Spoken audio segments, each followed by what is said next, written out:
What are the qualities of a true disciple? Yes, okay. So we come back once more to my master, his master, and we disciples of the Babuji Maharaj, the great.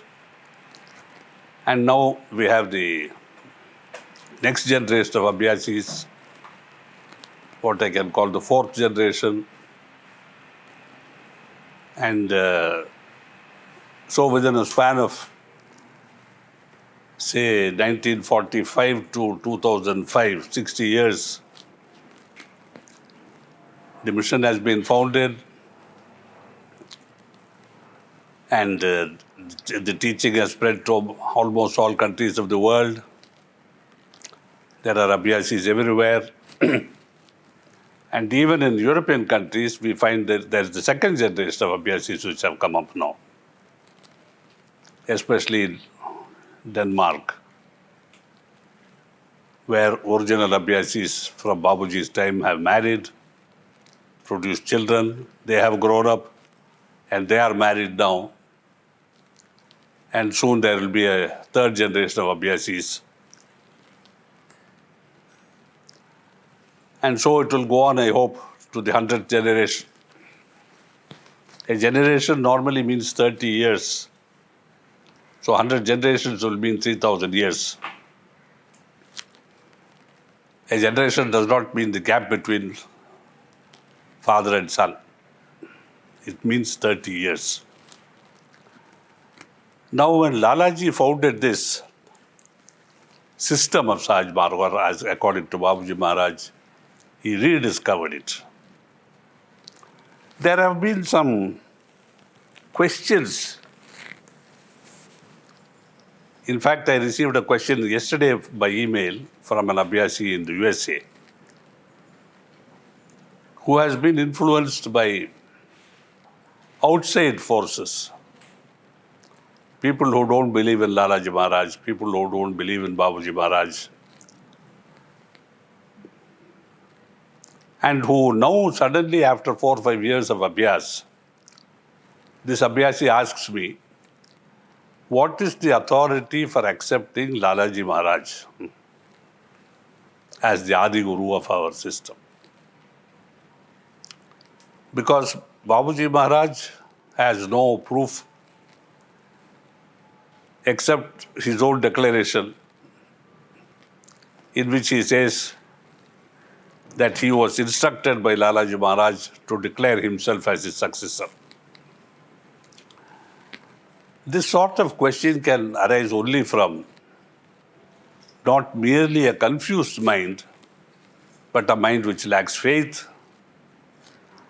which after 4 or 5 years of practice still lacks conviction, because conviction is based on practice and on the results of practice. Therefore, the practice has not been done systematically enough, deeply enough, in obedience to the principles of Sahaj Marg. And therefore, this unfortunate Abhyasi lacks practical proof of its veracity, which now demands that other proofs be given to it. I am just pointing this out to show how we can go into a retrograde, or as a fighter plane often goes into a dive from which it cannot recover, a spin dive. And that is the trouble, that is a big problem which leads to lack of faith and probably, running away from Sahaj Marg, which emphasizes the need fundamentally for regular, systematic, obedient practice of Sahaj Marg according to the practice given and according to principles of Sahaj Marg and according to the 10 maxims of Sahaj Marg. We know that people produce food from recipes. Suppose the recipe calls for a certain structure. What should be done first, what should be done second, what should be done third, how much of each constituent of that recipe, how much of salt, how much of pepper, And we choose to ignore all this and say salt, pepper. And the final food is, unpalatable, probably inedible. Can you blame the recipe? People do not appreciate that the final proof of the system, the guru, the verification of his bona fides rests in what you make of the system. Unless your practice gives you satisfactory results, convincing results, you will not continue to follow it. And because the human ego will not say to itself, you did not practice properly, therefore, my dear friend, you have failed.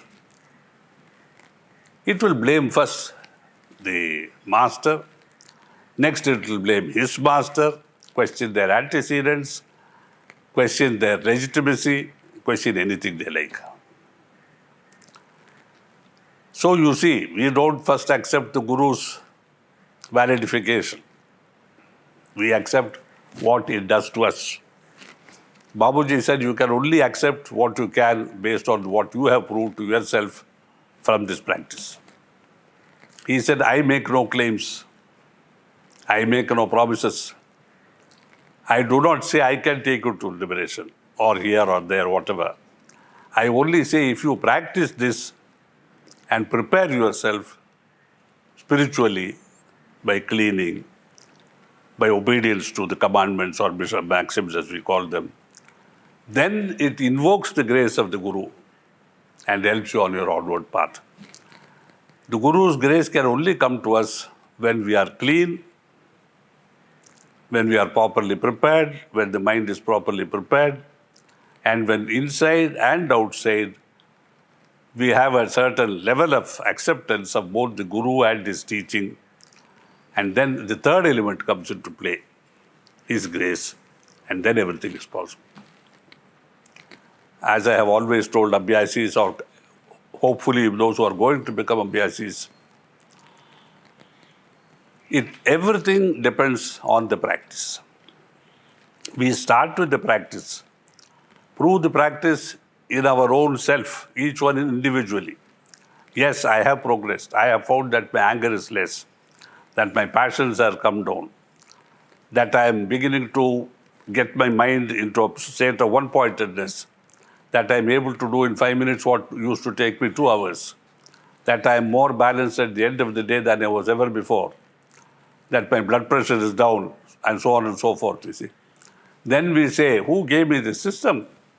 It was the great master and his master who rediscovered this system, therefore my gratitude to them. And then comes the question of my relationship with the master. So our relationship as Abhyasis is first with the practice. No guru is involved. Until some time has passed when I have proved the system in itself and they say, yes, now I trust my guru because I have seen how it works. His system works, it has done so much for me. Then our relationship is slowly transferred from the practice to the Guru. Now we say, anything he does, I will obey. Anything he says, I will obey. Anything he asks me to do, I will do. Why? Because all that he has said has worked for me in my life. So nobody starts with proof of the Guru and his validity and his legitimacy as a Guru. It starts with your proving the practice in yourself. So the system has to be proved every time a new Abhyasi comes into it for himself, by himself. The Guru has nothing to do with the proof of the system because, as I said at the beginning, the Guru claims nothing, the Guru promises nothing. He only says, if you do this in this and this and this way, systematically, regularly, day in and day out, you do the meditation properly, you do the cleaning properly, you do the night prayer properly, it leads into constant remembrance, then comes the relationship with the Guru. Till then, he is like a mountain guide taking you along. You may drop him halfway through and say, oh, Everest who wants to get there? I go back home, see, and relax. So faith is nothing we can expect from Abhyasi in the beginning, because obviously, how can I have faith in somebody I've never known before? Some cases, yes, those very, very, very fortunate souls who may descend on this earth once in, I don't know, 1,000 years, who look at him, fall in love with him, and they are there. Those are extremely rare. The run-of-the-mill are people who come, who judge again, and then go into blogs on the computer, which is a curse today, caused by everybody having a computer, And these blogs are able to influence an Abhyasi's mind more than the truth of the practice, the merit of the practice, and its ability to produce in you profound changes which nothing else has produced so far. Why we always set up the truth of our own proving the practice? Why do we ignore the proof that we produce in ourselves after some, level of intercourse with the Guru, and prefer to have hearsay evidence from disgruntled people who have left the mission, from fallouts, from dropouts, from enemies of spirituality? Only shows how easily the human mind is perverted by outside forces. And therefore, Babuji said, don't listen to others. Do only this practice. Obey only me for 6 months. If it is satisfactory and you are convinced, then continue. Otherwise, we are prepared to part as friends. These are Babuji's words. Do it for 6 months, regularly, systematically, excluding everything else. If it does not work for you, it does not work for you. We will part as friends. So this is the attitude of the Guru when he accepts not a disciple, but an Abhyasi. This is to be very carefully noted, you see. Abhyasis are millions, disciples are few. To become a disciple of the great master requires a degree of dedication to the practice, which is only a degree of dedication to yourself. A degree of obedience to the Guru's principles and precepts, which is only obedience for your own sake. He gets nothing. In Sahaj Marg, we pay no fees. There are no monthly charges. In most of our ashrams, boarding and lodging is free. All that we pay for is books. And Babuji said, you don't have to buy the books. If you listen to the Guru and obey him, we don't need books. Philosophy, Sahaj Marg, what for? I don't need any philosophy. If I can do it, I again repeat, systematically, regularly, with total dedication to it, to the exclusion of everything else. And in 6 months, I don't prove in myself, to myself, that this works. Therefore, the Guru is real, he is honest, he is reliable, he is genuine. As Babuji Maharaj said, we are free to part, shaking hands as friends. So this is the essence of the Guru-disciple relationship in our Sahaj Marg system. I urge all preceptors to talk to their future Abhyasis when they meet them precisely in this fashion. Tell them, I promise you nothing. The Guru promises you nothing. The system promises you everything. It is the system which makes promises. You put this and this and this together, it will become a house. No, but I did not, it is tilting. Did you use the plumb line? I left it at home. Your problem. Even insurance will not pay. See? How do you expect to survive in Sahaj Marg for your benefit if you don't follow these things properly? So I urge all Abhyasis to remember this. The Guru has never made a promise. He cannot make a promise. One of the last things Babuji said to me was, never commit your Guru. I said, what does it mean? He said, don't make any promises to Abhyasis which will be a burden on me. Because anything you promise, I have to fulfill.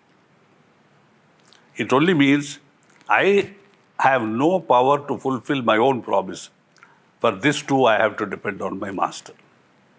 So you see, we depend on the master for almost everything in this world, in this existence, into the future. Because without his nod, as Babuji said of himself vis-a-vis Lalaji Maharaj, he could not even drink water without Lalaji's permission. How much more you have to depend when you make a promise. So Lalaji said, don't commit to your Guru. Babuji Maharaj said the same thing to me, don't commit to your Guru by making any promises. Never make a promise. Because you by yourself can fulfill nothing. You need me to fulfill it. Because it's like a son, who says, give me the cycle for 2 hours. And he says, if I don't give it back, my father will pay you. Here it is implicit. Chariji, can I reach heaven in 3 years? And suppose a foolish preceptor says, yes, I promise you that. He cannot. Even a doctor cannot make a promise. Doctor can say, life is in God's hands. Babuji Maharaj said, life and death are in God's hands. Anything in between these two, a guru has control over. He can regulate. He can remake. He can reclassify your life, provided it is deserved in his opinion. What makes it deserving? Your condition, spiritual, your dedication to yourself by practicing this, your devotion to the Master, which will all culminate in love for the Master, and when you love him, you become his. Then there is nothing that he will not do for you, provided he thinks it's good for you. In this connection, I have always felt what Babuji wrote in his book, Truth Eternal. The first chapter is called Lalaji. It's about 50 pages. When I first read it, I was moved, Because if there is a love letter on earth, it is that. All that mushy nonsense which people write, Thy eyes are the stars, and your hair is like the clouds on a monsoon day, and your lips are like coral, and your teeth are like pearls. This is all bosh. No lover can write like that. It's only flattery to gain what you want from your beloved. A true love letter, if you want an example, read the first chapter of Truth Eternal and see what it says. I don't know if I should read a few pages out of it. I will try, because I know my mouth gets dry when I try to read or even speak. But he says,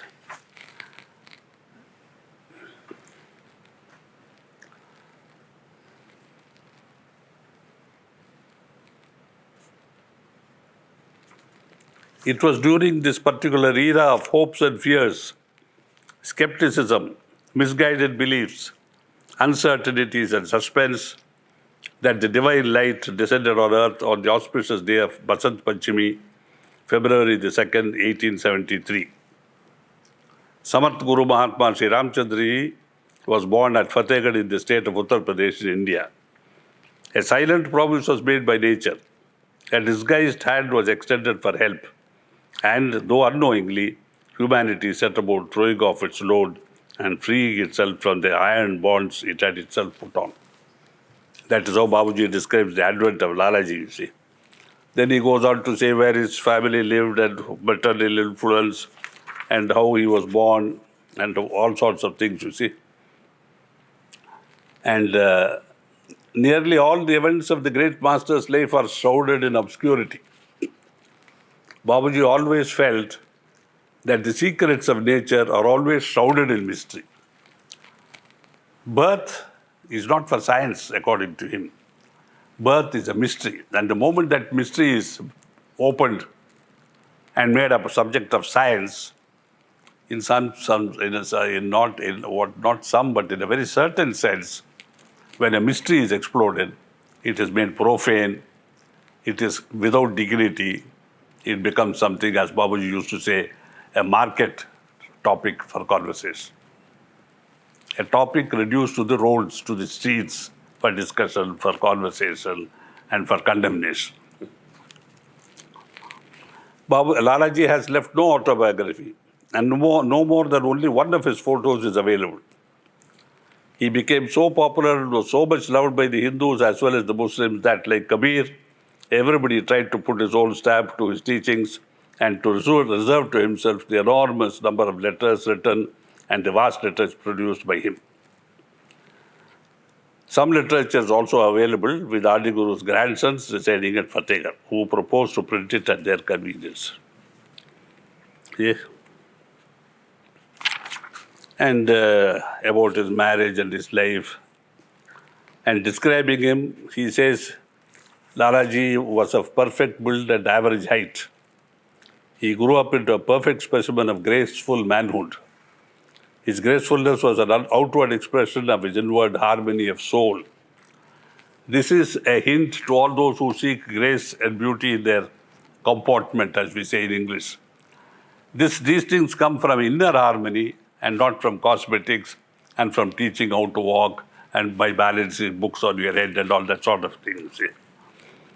There cannot be a more glorious object in creation than a human being, replete with benevolence, meditating in what manner he may render himself most acceptable to the Creator by doing good to his creatures. We should not try to please human beings. He is very specific, Babuji Maharaj, about Lalaji. There cannot be a more glorious object in creation than a human being, replete with benevolence, meditating in what manner he may render himself most acceptable to the Creator by doing good to his creatures. See, we are not between the devil and the deep sea. We are between God and humanity. We must make ourselves most pleasing to our Creator, God, and know from Him, learn from Him how we can do the best that we can to His creation, His creatures, namely human beings. This is the purpose of every human being born on earth. He doesn't say it's for saints. He doesn't say it's for gurus. Lalaji was such a person, which means we have the right to be one, provided we behave like him, we live like him, we become like him. He had a wheaten complexion and attractive features, and so on and so forth, And most remarkable were his eyes, which were like two bright stars, which appeared to see through everyone and everything. They were like serene lakes of immeasurable depth. Sleep and wakefulness seemed to be intermingled in repose in those eyes, which caused an awakening in a human being with a single movement of their lids. Babuji used to tell me that Lalaji could liberate a human being with one blink of his eyes, one blink. That was all that was necessary. So what must have been the effect of that blink? And where was that effect? On whom? On the Abhyasi? No. That blink was sort of, pressing the button of a bell which rang upstairs somewhere in God's domain, and God said, okay, so let it be, send him up. You see? Because there again, Lalaji says, I myself can do nothing. Everything is in his hands. I am but a beggar at his door with a begging bowl held in my hand. It is subsequently somewhere, you see. And what should be the expression in our eyes? It is what is mentioned in the Vedas as the divine state, you see. It is called Yoga Nidra, where one is apparently asleep but eternally awake. Between the two states, which is called Yoga Nidra. See, not Nidra, sleep, not yoga, meditation, but combination of both, which is meditation permanently as a state of being. God is in repose in that state of Yoga Nidra, outwardly asleep, inwardly aware, totally aware of everything that is happening in His creation.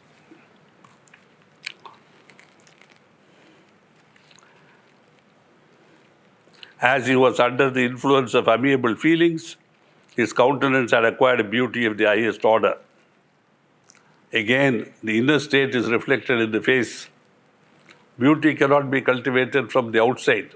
No amount of cosmetics, no amount of massage will bring beauty to a face unless inner harmony makes the lines of the face graceful, appeal to all humanity. Even animals look at you and they fall at your feet. His hair was silken to the touch. One front tooth was comparatively larger. A small but beautiful beard and a moustache adorned his face. His hands and feet were quite tender. See? I mean, this sort of, I can only say not praise, but eulogizing of the Guru. Which one of us is capable? By nature, he was always calm, but was easily moved by the pain and pleasure of others. Possessed of a melodious voice, he was an adept at employing sweet language for communicating his thoughts and captivating the hearts of his audience. Rarely could he be angered. Not given to superfluous talk, he spoke as little as possible, but in answering questions put to him, he dealt with them exhaustively, and seldom was the questioner left in doubt. In case there happened to be one who could not understand, he brought about the desired state in that person who acquired an experience and knowledge of the subject under discussion. Carlyle says, as also Chesterfield observes, speech is great, but silence is greater. Mostly Lalaji Saab kept his eyes down. He did not laugh around, but simply smiled. His smile announced goodness and sweetness and brightened others by its spiritual vivacity. See? I can go on reading, but just a sample of what a man could write about his beloved,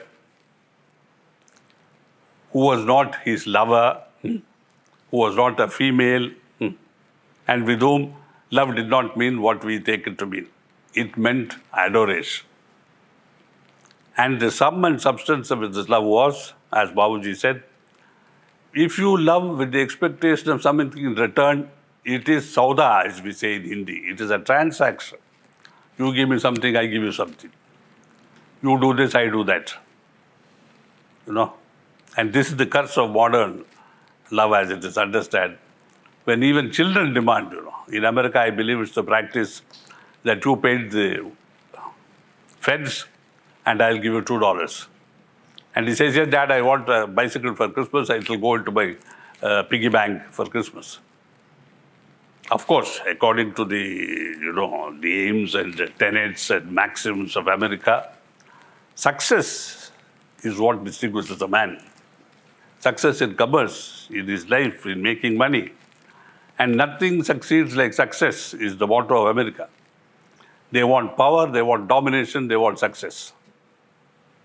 It's the policy of the government, and it's the summum bonum of the existence of the individual. They want nothing else. Happiness, these things are supposed to bring happiness. When I am powerful, when I have a lot of money, I shall be happy. There's no talk of contentment. Contentment doesn't find favor with them. Because if you are content, you are stagnant. And you don't progress. Without progress, there is no success. But then what happens when you succeed? You progress more. See? Spirituality teaches us to be content with what we have. Illat, killat, zillat, I have already spoken to you about. We are taught to have a little less of everything, little less of money, little less of health, and a lot of criticism from critics. All of which make us turn inward, all of which make us move away from the pulls of pleasure and success of the world. Where I should have 1 rupee, I have only 90 paisa, it's enough for me. I don't have to go out into the clamor of this world to earn 2 rupees, 5 rupees, 50 rupees, 500 rupees. Because when you start moving up the scale, there is no end. Whereas when you try to simplify your life, it can be done in 1 minute. You just walk out of your house with your walking stick.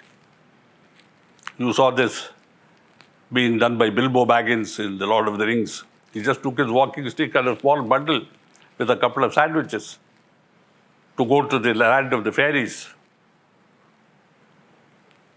So you see, I read one small story by Rudyard Kipling about a man who was a common man but who became Prime Minister of a state in India. And one day he retired. He just took off his royal coats and put it on a chair, took out his worn coat and put it on, put on his cap, took his walking stick and walked away. As Kipling says, into the nowhere in the large land of India. And he kept walking north. He went on walking north until he came to the mountains. Then the cities were left behind. Then he went on walking until he climbed the mountains. There were villages first, then were fewer villages, then finally no villages except far between. Finally, on top of a mountain, he came to a shrine of Lord Shiva. There he sat. He had no plans, he had no hopes, he had no expectations. At the same time, he was not in despair, he was not in fear, he had no longings. He was there. In the faith that if he had to be there, he was there. Whatever has to happen would happen, and he had nothing to worry about. There was a village at the foot of the mountain. Slowly, those people started coming up, bringing him food and water. And he continued to exist. He became older and older. The children of the village started coming and playing. The deer of the forest used to come and sit near him.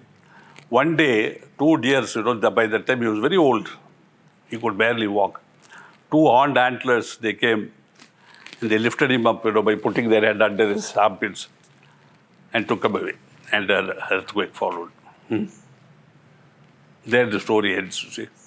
For serenity, for peace of mind, what we require is really nothing. Not the nothing in the material sense of he has no house, he has no chairs, he has no sofas, he has no air. Not like that. In that sense, I have nothing means so many things, you see.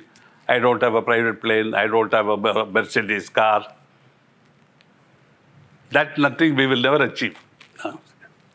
But this nothing, which means I am full of nothingness, and that nothingness pervades my existence, and that nothingness is pregnant with the possibility of everything in this universe.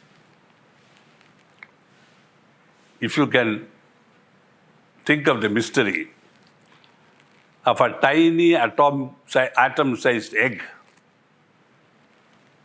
in a woman's womb, which has produced you and you and you. Don't you see the mystery of nothingness? What was there before? Nothing. What happened? Oh, what happens to every married couple in this universe? And how did it happen? Love brought it about. What did happen during that? Well, technically speaking, something happened, something went better. These two met and something others two met inside, both atomic size or even microatoms. And there results the miracle of life, a new entity, potentially loaded with the possibility of perfection and liberation. It is born. It continues to be loved. It grows up with love. It was born by love. It grows up with love. It must continue to lead its life with love for everyone. Then that life is ennobled. It may not be a perfect life in material terms. The father herded 3 cows, he may herd 5 cows. That is progress. Or may have nothing. That's also no progress. No regress either. It is as it is. In India, we don't compare father's existence with son. Oh, father is a collector, son is a plowman. Or father was a plowman, son is a collector, or the director general of police. We never think like that. Father is father, son is son. Always. Whatever the father may have been. So you see, if in these attitudes of reverence, not for a father because he was successful and became the president of the country, but because he lived life within the confines of whatever environment destiny brought him into, with whatever ability he was endowed with, bestowed with, and whatever by way of material things he had, which were again nature's gift to him, if he had a sense of completion in his work and can die in the satisfaction, Lord, I have done what I could with my life and with whatever thou hast blessed me with, this I offer unto thee. That is the final surrender. But today we want success, we want millions and billions, and at the end of the life, a large family going to court over who gets what. If the father but could see the children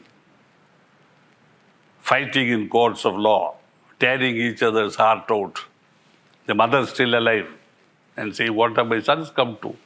They were not like this when their father was there. Yes, but mummy dear, those 8,500 crores and 85,000 crores which her husband left behind, if he had disposed of it during his life and said, you get 5 crores, you get 5 crores, let's go to charity.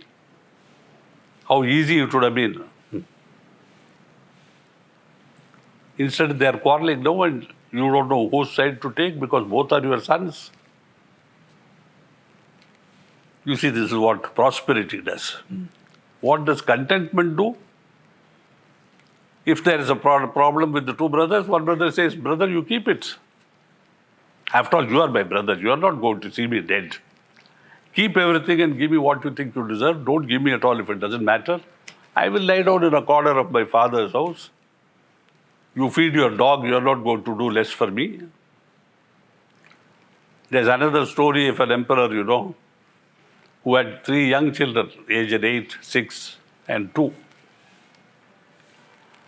The emperor died, there was no heir, so the minister usurped the throne. Instead of killing these babies or children, he was, as he thought, merciful and told us, take them to the borders of this land and leave them there. The 3 children went to an inn within the border of the other next country. They lived for some time. Then the eldest lived there. The other 2 went off to make their fortunes in whatever way they could.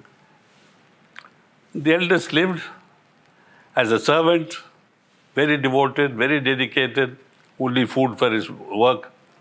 Eventually, he grew up, became a man, 20, 22, 24. The innkeeper said, you are the best man to manage this inn. He gave him both his inn and his daughter. They were married.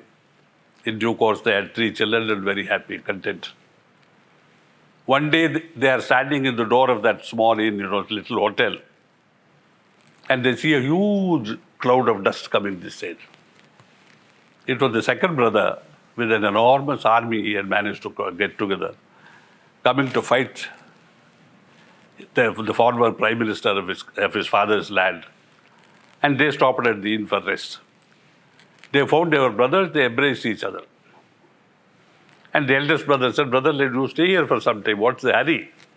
He agreed. 2 days later, another column of dust. And it was the third brother with the elephants and camels in a huge convoy loaded with jewels and gold, wealthy beyond dreams. They recognized each other and all 3 were very happy to be united. Now started the problem, you see.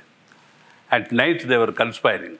The army man was thinking how he could, kill off his youngest brother and take over the whole wealth of that caravan. And the youngest brother was thinking how with his wealth he could buy off the army and have both. The eldest brother somehow, because he was simple-minded, content, he could guess their thoughts. Next morning he spoke to the brothers. Nature has united us not to fight and kill off each other. Some purpose is there for us to exist together. Be content like me. They said, how? He said, you man, my youngest brother, use your wealth to pay off the army of our middle brother. That's what they did, and they lived content ever after. And the famous, there are few English mystics on record, British English, Old English. One fellow called James Allen has written about sparrows, you see. How in winter you throw a scrap of bread and 100 parrots will cooperatively eat it. But in spring you put a whole loaf of bread and 1 sparrow will sit on it and prevent everything from coming near. He says prosperity breeds selfishness, breeds hatred of others, breeds violence. And this is true, there are historical events recorded during World War II when the British people had to go into their undergrounds against bombings of the Germans and learn to exist peacefully, 5 people sharing 1 cup of tea, children being given bread, adults nothing to eat. You see, in times of cataclysms of nature, destruction, disease, the human feelings of people come out. In times of prosperity, we are only selfish, greedy, and how we can kill the opposition, according to the American terminology. Even in tennis, kill the also. It is, what is that tennis fellow's name? The brat, as they used to call him? I forget. Huh? John McEnroe. McEnroe. He was called the brat because he was shouting at everybody, cursing everybody, using four-letter words against our empires. Because his father said, John, kill the opponent. In sports, in games, you see. So we have to learn to lead life in simplicity, which gives us joy of existence, happiness, joie de vivre, as the French say it, the joy of life, not of attainment, not of possession, not of picnics, not of love affairs. Viva l'amour, no. The joy of sheer existence, that you can relax in a chair on my veranda and sit and thank God that I'm alive. If this we can do day after day, day after day, day after day, seeking no indulgence, seeking no titillation, seeking no adventure, seeking nothing except this infinite joy of existence given to me only by my Creator and my cooperative self, my life is culminating in that joy whenever it may come.